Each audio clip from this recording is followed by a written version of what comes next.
उत्तराखंड आपदा पर गृह मंत्री अमित शाह लोकसभा में बयान दे रहे हैं। सीधे आपको लेकर गंगा नदी के निचले क्षेत्र में फ्लैश फ्लड की परिस्थिति बन गई। उत्तराखंड सरकार से प्राप्त सूचनाओं के अनुसार अभी तक 20 लोगों की जानें जा चुकी हैं और 6 लोग घायल हैं।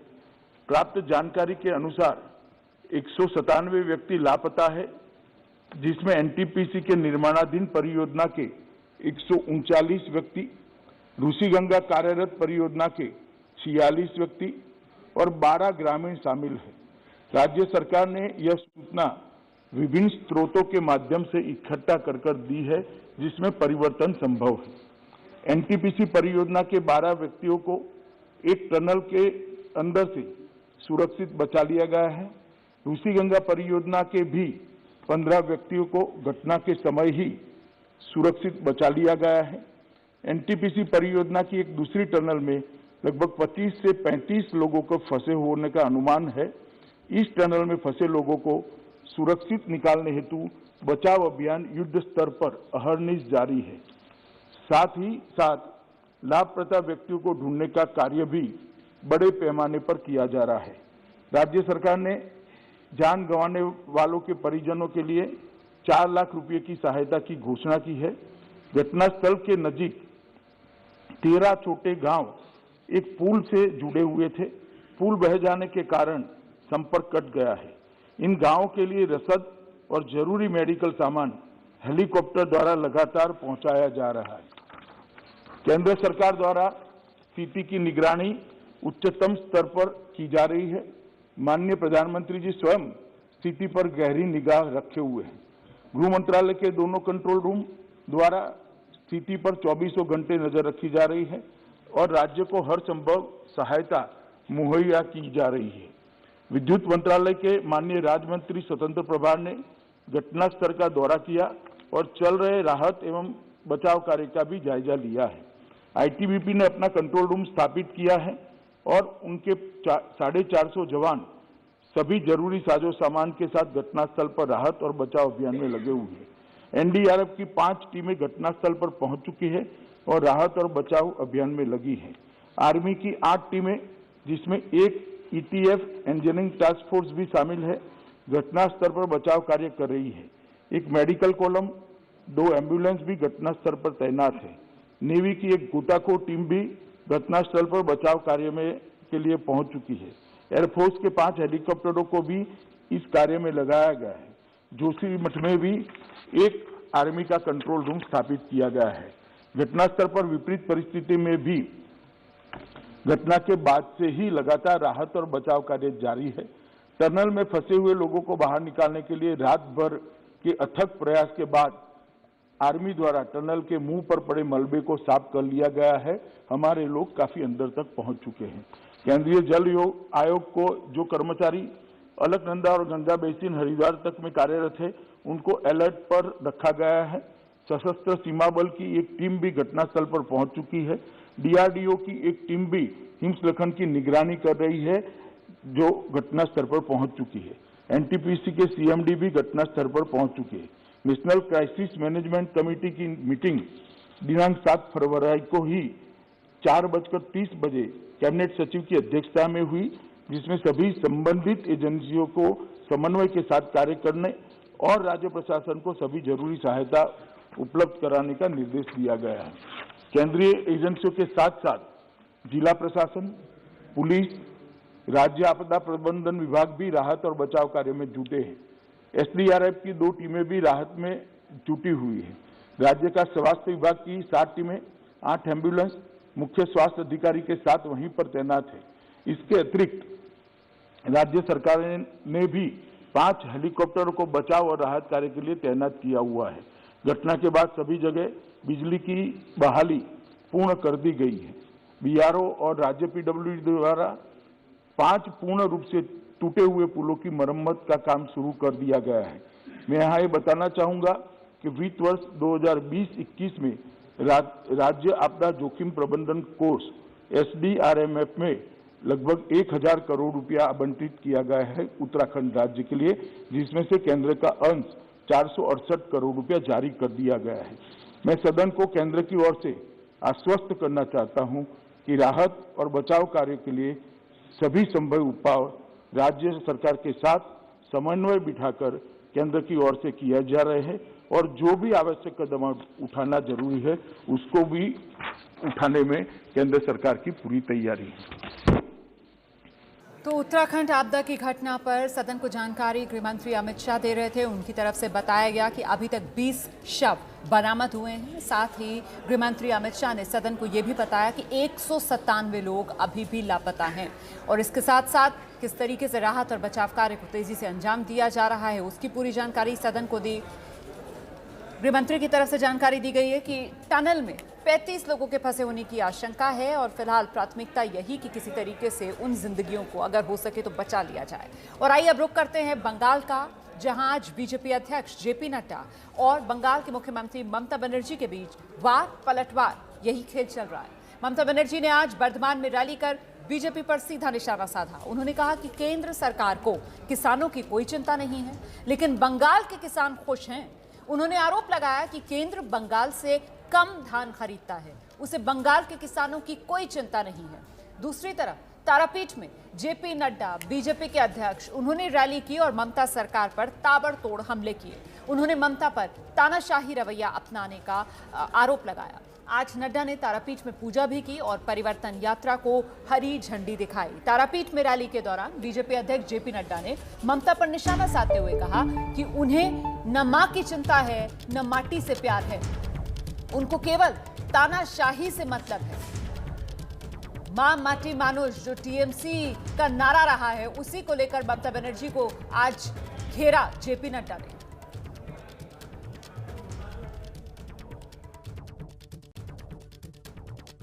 मित्रों, दुख के साथ कहना नारा लगाया था, मां माटी मानुष।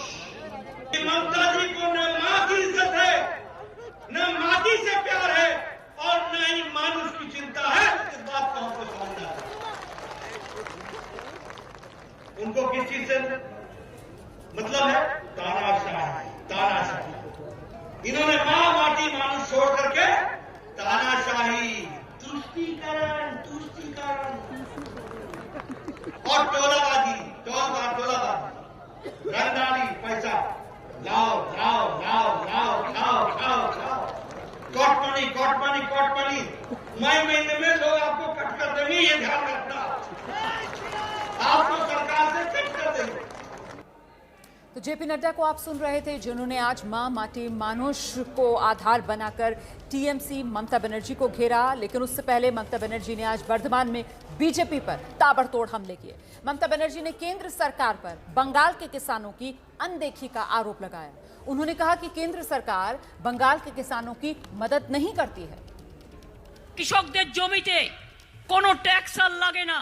আমরা কৃষকদের কৃষি জমি সমস্ত ট্যাক্স মুকুব করে দিয়েছি আমাদের সরকার। কৃষকদের জন্য শস্য বীমা 1 পয়সাও কৃষকদের দিতে হয় না। কেন্দ্রীয় সরকার 1 টাকা দেয় না, সব টাকা আমরা রাজ্য সরকার দিই। 100%-এ 100% আমরা শস্য বীমা দিই।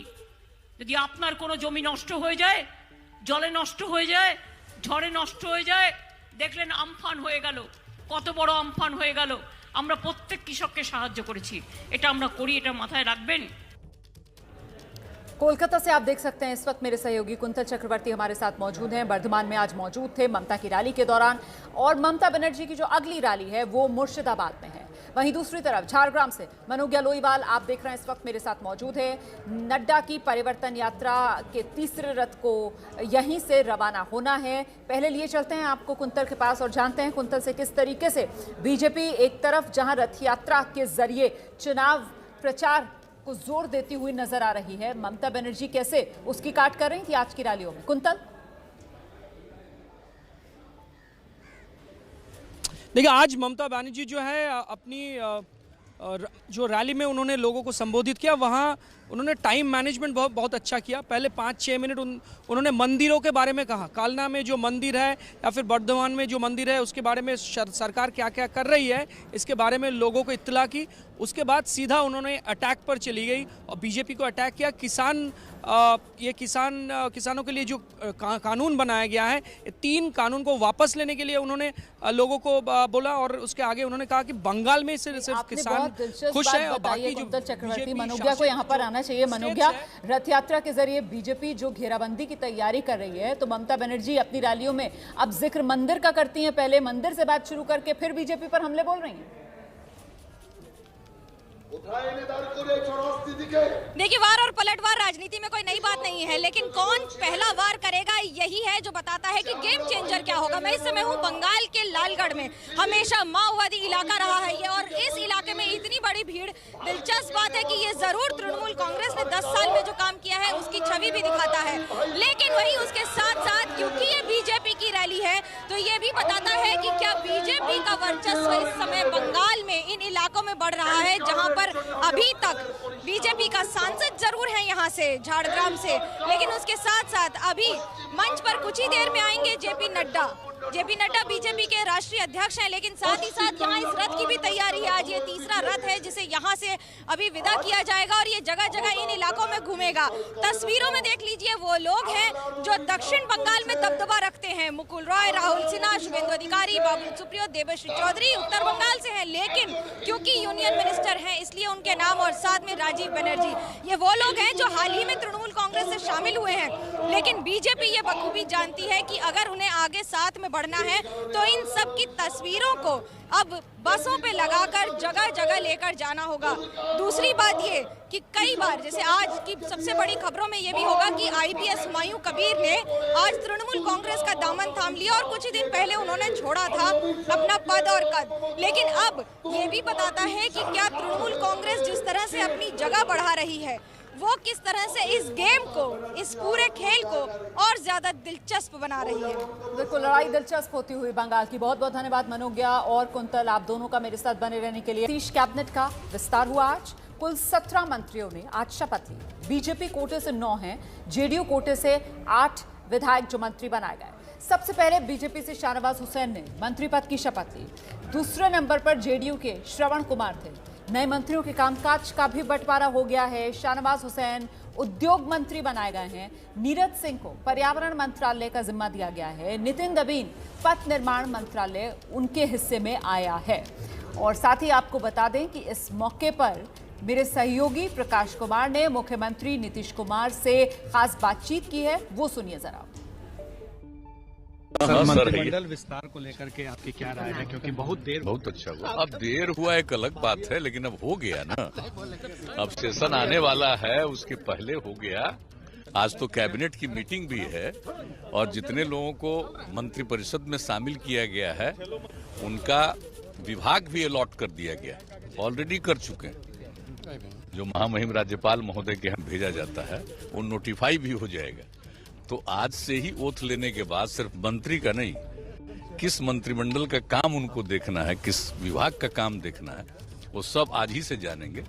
और आज मंत्रिमंडल की भी बैठक है, उसमें भी सब लोग बैठेंगे। पांच जो है वो पद अभी भी खाली है मंत्री पद। वो तो कोई खास बात नहीं, रखा ही जाता है थोड़ा बहुत। आप तो अब तक शुरू से देख लीजिए, हम तो तत्काल करते हैं, लेकिन कुछ जगह तो खाली रखा ही जाता है। अच्छा, तो ये जो अभी मंत्रिमंडल विस्तार हुआ है, इसमें क्या क्या किस समीकरण का ख्याल रखा गया है, जैसे कि क्या क्षेत्रीय संतुलन, सामाजिक संतुलन?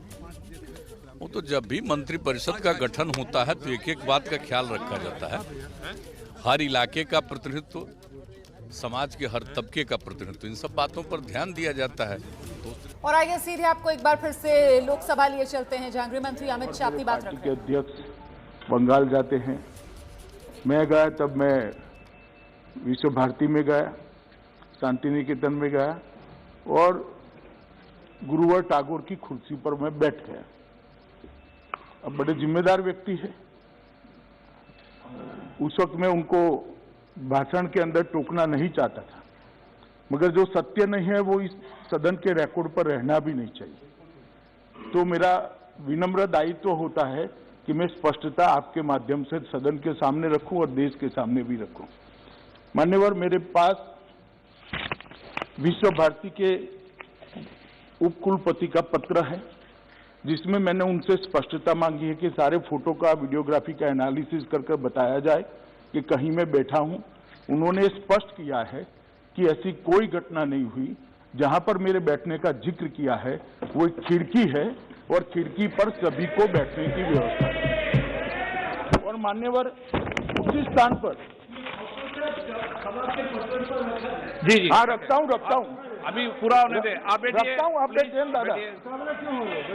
मान्यवर उसी स्थान पर भारत की पूर्व राष्ट्रपति भी बैठी हैं, प्रणव दा भी बैठे हैं, श्री राजीव गांधी भी बैठे हैं और मैं भी बैठा हूं। और बांग्लादेश की प्रधानमंत्री जब आई तब भी उन्होंने स्मारिका के अंदर उसी स्थान पर बैठकर अपनी टिप्पणियां लिखी। मेरा इतना ही कहना है कि जब हम इस सदन में बात करते हैं तो बात करने के पहले तथ्यों को जांचना चाहिए, परखना चाहिए। सोशल मीडिया से उठाकर हम यहां पर रख दें तो इस सदन की गरिमा को क्षति होती है मान्यवर। मगर मैं इसमें इनका दोष नहीं देखता, उनका पार्टी का जो बैकग्राउंड है उनके कारण इनकी गलती हो गई। मान्यवर मैं तो नहीं बैठा वो कुर्सी में, मगर मेरे पास दो फोटोग्राफ निकले हैं। श्री जवाहरलाल नेहरू जी उस कुर्सी में बैठे हैं जहां पर टैगोर बैठा था, ये रिकॉर्ड पर है फोटोग्राफ। और दूसरा फोटो है श्री राजीव गांधी का, वो टैगोर साहब के सोफे में बैठकर आराम से चाय पी रहे हैं। तो इसके कारण मान्यवर इसके कारण उनके मन में गलतफहमी हो सकती है। मगर मेरा कृपया आपसे अनुरोध है कि रिकॉर्ड को स्पष्ट कर दिया जाए और इस बात को मैं जो दादा की अपील पर इसको सदन के पटल पर भी रखना चाहता हूं, जिससे हमेशा के लिए ये रिकॉर्ड का हिस्सा बने। दूसरी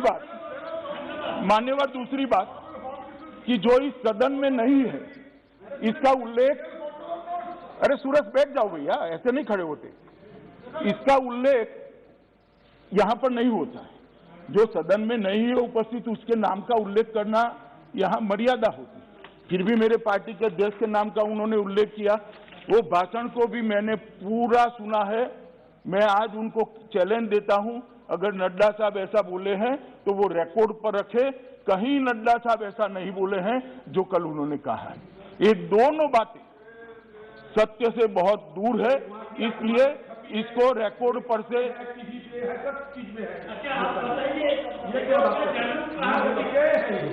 ये आपसे दादा बैठिए। ये दादा आप टीचर बन जाइए, बाद में मैं आपका विद्यार्थी बनता हूं। मान्यवर इसको आप प्रोफेसर में बैठ जाइए। मान्यवर मेरा आपसे निवेदन है कि कृपा कर रिकॉर्ड को करेक्ट करना चाहिए और करेक्ट करने के लिए मैंने जो ये बात करी है, ये फोटोग्राफ और शांति निकेतन के उपकुलपति का पत्र जो है इसको रिकॉर्ड पर रखने की आप मुझे अनुमति दीजिए। नियम 377 के अधीन अमित शाह को आप सुन रहे थे। उन्होंने कहा कि अधीर रंजन चौधरी ने सदन में जो उन पर आरोप लगाए थे वो बेबुनियाद, और इसके लिए बाकायदा दस्तावेज जो उन्होंने सदन के पटल पर रखे और साफ किया कि मैंने गुरुदेव रविंद्रनाथ टैगोर का कोई अपमान नहीं किया।